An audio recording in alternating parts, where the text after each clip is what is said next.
Joiakim, Hebrew, Yōyāqîm, Yahweh raises up, is the name of a priest mentioned in the Hebrew Bible, in deuterocanonical literature, and in later extra-biblical sources. Reconstructing his role in history is complicated by a variety of claims made in these texts. The chronology of Joiakim's tenure as priest has been the subject of dispute, as has the question of whether Joiakim was high priest.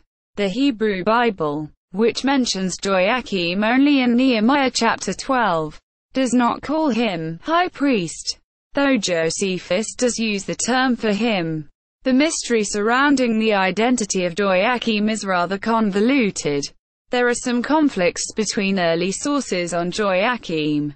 In addition, while the history of Josephus, Antiq, 11-121, mentions Joiakim, or Joacim, it does not include many details regarding his identity or role. Hebrew Bible and deuterocanonical literature.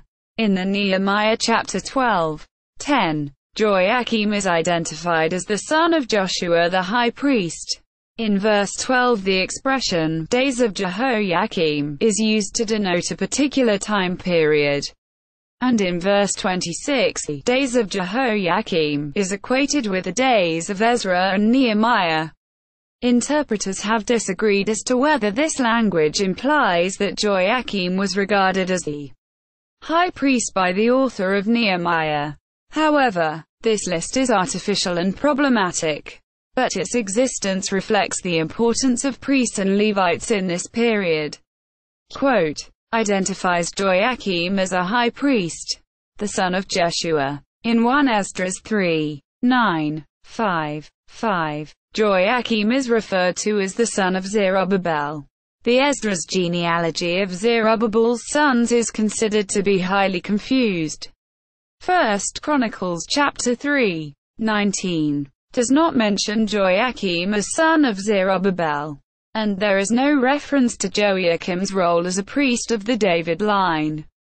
Judith 4:6-7, 4:8, 4:14, 15. 8 names a Joiakim as a high priest who hold religious and military authority. It is unclear whether the Jehoiakim mentioned in Judith is intended to be the same individual referred to in Nehemiah chapter 12, because there is no evidence that a high priest would exercise such a wide range of powers. Some scholars believe that the Joiakim of Judith may be a pseudonym for a person from either the Hasmonean period, the time of Trajan or Hadrian, or as a representative figure of the priesthood in general. Quote, the Book of Susanna states that Joiakim was the husband of Susanna, a very rich man living in Babylon and the most honored Jew of them all. However, according to the New Oxford Annotated Bible, it appears that this Joiakim is not connected to other Joachims in the Bible, confirmed by Josephus. Joiakim may have aided in the rebuilding of the temple. If he was a son of Joshua, Joiakim is also labeled as a contemporary of Esdras. Joiakim and Esdras may even have worked alongside on another, filling the priestly role. Joiakim is called the high priest, while Esdras is referred to as the principal priest of the people, due to the prominent role of Ezra, as evidenced in Ant. 11-122-11, 158. Theories have been suggested that Ezra replaced Joiakim as high priest. Josephus concluded the following, and it was his, Ezra's, fate, after being honored by the people, to die an old man to be buried with great magnificence in Jerusalem. About the same time also died the high priest Joachim, whom his son Eliashib succeeded in the high priesthood. The combination of 1 Esdras and the way Josephus interpreted certain biblical passages led him to believe Joiakim and Ezra were contemporaries.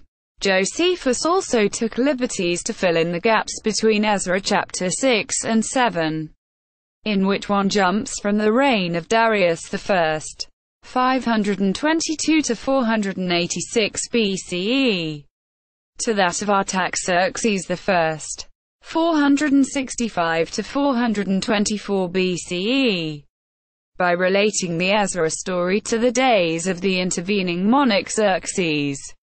For this maneuver, he found support in Nehemiah chapter 12, which seems to make Ezra the contemporary of the second high priest Joiakim, who very likely served during Xerxes' reign. Quote,